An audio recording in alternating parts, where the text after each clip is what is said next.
सिद्धेभ्यः ॐ नमः सिद्धेभ्यः ॐ नमः सिद्धेभ्यः दयार्द्रमत्याग समाधिनिष्ठं नयः प्रमाणं प्रकृताङ्गशार्थम् अदृश्यमन्ये रथिने प्रवादे जिनत्वदीयं मतमद्वितीयं जिनत्वदीयं मतमद्वितीयं पंख नहीं पंकज बनु मुक्ता बनु रसी दीप बनु जलता रहूं गुरुपद पद्म समी। पंच परमेश्वरी भगवान की जय। कुंडलपुर के बड़े बाबा की जय। पटनागंज के अतिशयकारी श्री बड़े बाबा की जय। देवादिदेव मूलनायक 1008 श्री सुपार्श्वनाथ भगवान की जय। शासन नायक श्री महावीर भगवान की, आचार्य गुरुवर श्री विद्यासागर जी महामुनिराज की, अहिंसा परमो धर्म की।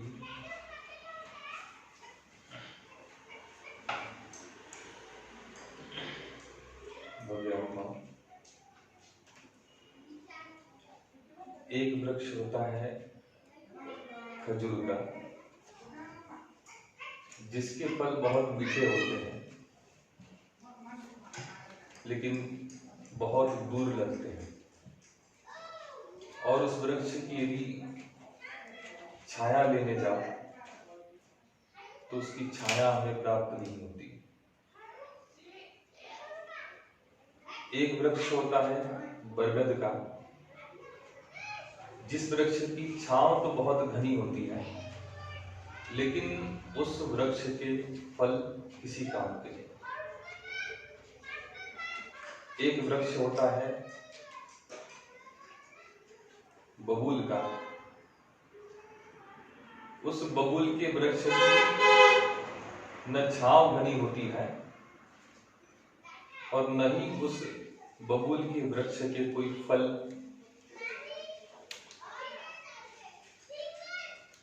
यदि उस बबूल के वृक्ष की छांव में जाते हो तो कांटे जरूर मिलेंगे। और एक वृक्ष होता है आम का, उस आम के वृक्ष के नीचे जाते हैं तो उसकी छांव भी हमको घनी मिलती है और उसके फल भी मीठे और रसीले होते हैं। 4 प्रकार के वृक्ष हुए, एक खजूर का वृक्ष, एक बरगद का वृक्ष, एक बबूल का वृक्ष और एक आम का वृक्ष। अब प्रश्न ये है कि इन 4 प्रकार के वृक्ष में साधु कौन सा वृक्ष है? सीधी सी बात है, एक छोटे से बच्चे से भी पूछा जाए तो वो कहेगा कि आम का वृक्ष। यदि मैं भी आपसे पूछूं कि आपको प्रिय कौन सा वृक्ष है तो इन 4 प्रकार के वृक्ष में आप यही कहोगे कि आम का वृक्ष सबसे अच्छा होता है। इन 4 प्रकार के वृक्ष में साधु जो है वो आम का वृक्ष है। उस आम के वृक्ष के पास यदि आप जाते हो तो आपको उसकी घनी छांव भी मिलती है और उसके मीठे रसीले फल भी मिलते हैं। लेकिन एक बात ध्यान रखो कि वह आम का वृक्ष कभी आपको बुलाता नहीं है। उसकी घनी छांव और उसके मीठे रसीले फल कब मिलेंगे? जब उस वृक्ष के नीचे हम पहुंचेंगे तो उसकी छांव हमें मिलेगी। जब उस वृक्ष के करीब हम पहुंचेंगे तो ही उसके मीठे और रसीले फल हमको मिलेंगे। साधु भी ठीक इसी प्रकार से आम के वृक्ष की तरह है। साधु कभी किसी को बुलाते नहीं हैं, लेकिन हाँ, उनकी शरण में और उनके करीब जो आ जाते हैं तो ये बिल्कुल निश्चित है कि उनको धर्म की घनी छांव मिलती है और धर्म का जो मीठा रसीला फल है, जिसे कि हम लोग मोक्ष फल कहते हैं, वह भी सहज स्वयमेव प्राप्त हो जाता है। बस इतना हम ध्यान रखें कि प्रश्न यहां खड़ा है कि साधु कौन। आचार्य भगवंतों ने साधु की परिभाषा बताई है। विषयाशावशातीतो निरारंभो परिग्रह ज्ञान ध्यान तपोरत्न तपस्वी स प्रशस्यते। वह तपस्वी प्रशंसा के योग्य है कौन? विषयाशावशातीतो, जो विषयों की आशा से रहित है। निरारंभो परिग्रह, जो आरंभ और परिग्रह से रहित है। ज्ञान ध्यान तपोरत्न, जिनके पास ज्ञान ध्यान और तप रूपी रत्न है, या जो ज्ञान ध्यान और तप में लगे हैं, तपस्वी स प्रशस्यते, उनको आचार्य भगवंतों ने तपस्वी कहा है और वो प्रशंसा के योग्य है। आचार्य महाराज ने एक बहुत सुंदर हाइकू लिखा है। साधु वृक्ष है छाया फल प्रदाता जो धूप खाता। साधु वृक्ष की तरह है, वह छाया भी देते हैं और फल भी देते हैं, लेकिन जो धूप खाता। जैसे कि वह वृक्ष आम का धूप में खड़ा रहता है, लेकिन अपने करीब आने वाले को, अपने शरण में आने वाले को वह घनी छांव और मीठे रसीले फल भी देता है।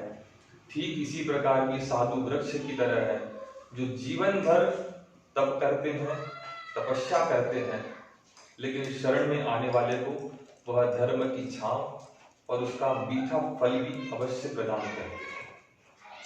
वर्तमान में हमारा प्रबल पुण्य का योग है। आचार्य भगवंत ने लिखा है, काले कलो चले चित्ते देह चांदादि कीटके। यह कली काल है और उसमें भी हमारा चित्त चलायमान है। काले कलो चले चित्ते देह अन्नादि कीटके। यह शरीर जो है अन्न का कीड़ा बना हुआ है। मतलब चारों तरफ हम यदि दृष्टि डालते हैं, भौतिकता की चकाचौंध है, चारों तरफ हम दृष्टि डालते हैं तो प्रतिकूलताओं की भरमार है, और उसमें भी हुंडा और सर्पणी यह पंचम काल है। काले कलो चले चित्ते, कली काल है, चित्त चलायमान है, और यह शरीर अन्न का कीड़ा बना हुआ है। इन प्रतिकूलताओं के बीच में भी सबसे बड़े आश्चर्य की बात क्या है? तो आचार्य भगवंत कहते हैं, जिन रूप धरा रहा। जिनेंद्र भगवान के रूप को धारण करने वाले दीर्घन तपस्वी मुनिराज, उनका सानिध्य हमको प्राप्त हो रहा है। यह सबसे अधिक आश्चर्य और अतिशय की बात है।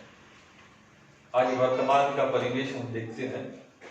उस वर्तमान के परिवेश में चारों तरफ भौतिकता की चकाचौंध है, पंचेंद्रिय के विषय भोगों की भरमार है, लेकिन इन सबके बीच में भी इस हुंडा और सर्पणी पंचम काल में दृग्रंथ दिगंबर साधुओं के दर्शन हमको प्राप्त हो रहे हैं।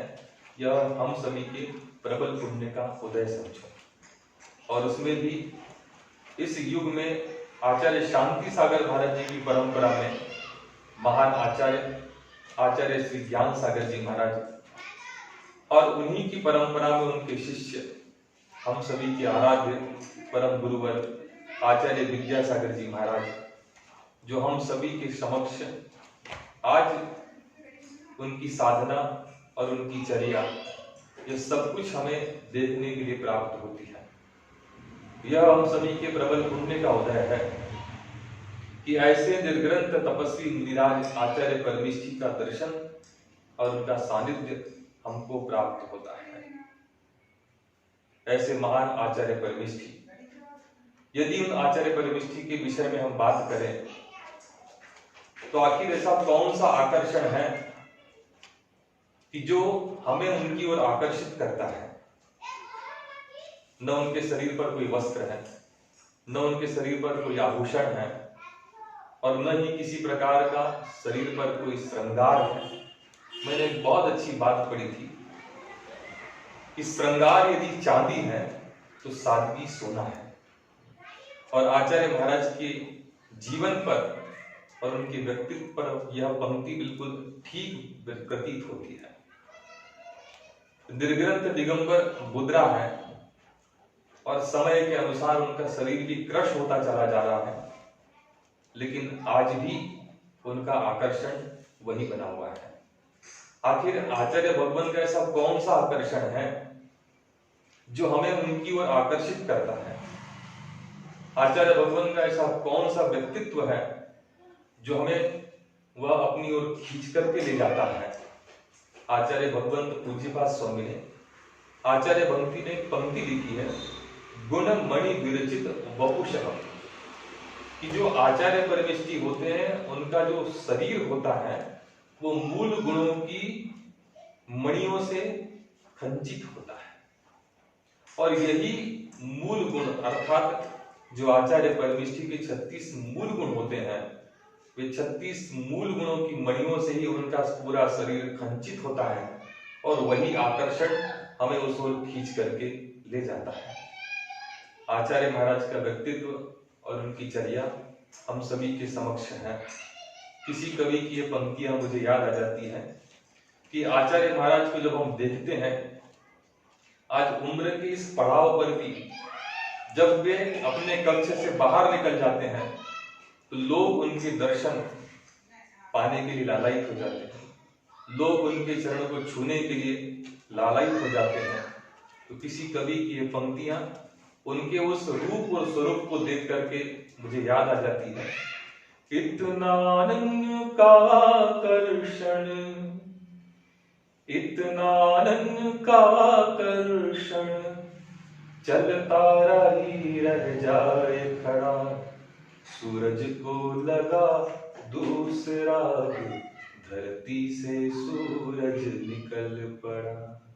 इतना आनंद का आकर्षण, आनंद मतलब चेहरा, उनके चेहरे का मुखमंडल आभा मंडल इतना तेज उनका है कि वह आकर्षण हमें उस ओर खींच करके ले जाता है।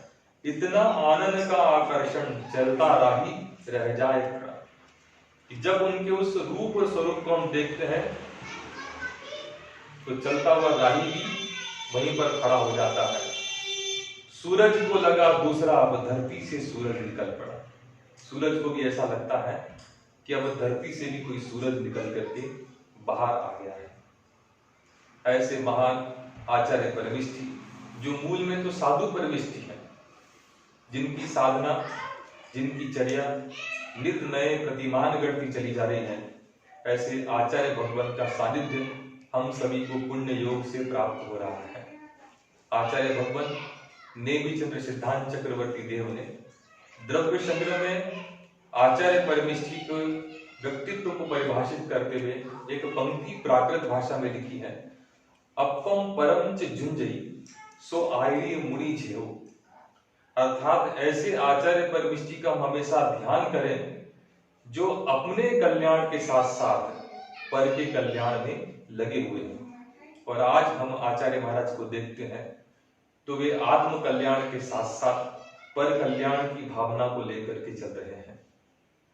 आत्म कल्याण की दृष्टि तो है ही, लेकिन संसार का प्रत्येक प्राणी सुखी रहे, ऐसी मंगल भावना को लेकर के आचार्य महाराज का जीवन हम सभी के समक्ष है। और ऐसी मंगल भावनाएं जब भीतर से निकलती हैं तो निश्चित रूप से ऐसे व्यक्तित्व को तीर्थंकर जैसी पुण्य प्रकृति के बंद होने में देरी नहीं लगती है। आज आचार्य महाराज हम सभी के समक्ष हैं। अपम परम च झुंझई, जो अपनी आत्मा के कल्याण के साथ साथ पर कल्याण में निरत हैं और पर के कल्याण की भावनाओं को लेकर के चल रहे हैं। आज हम देखते हैं कि आचार्य महाराज की प्रेरणा से कितने सारे जीव दया के क्षेत्र में गौशालाओं का निर्माण हो रहा है और साथ में और भी ऐसे समाज के कल्याण के लिए आचार्य महाराज नियमित रूप से अपने उपदेशों में हमेशा ऐसी भावनाएं रखते हैं कि संसार के प्रत्येक जीव का कल्याण हो, उनका उद्धार हो। ऐसी मंगल भावनाओं को लेकर के आचार्य महाराज चल रहे हैं और ऐसे गुरुवर के चरणों में हम सभी का यहाँ से त्रियोग बार नमोस्तु नमोस्तु नमोस्तु। आचार्य गुरुवर श्री विद्यासागर जी महामुनिराज की जय।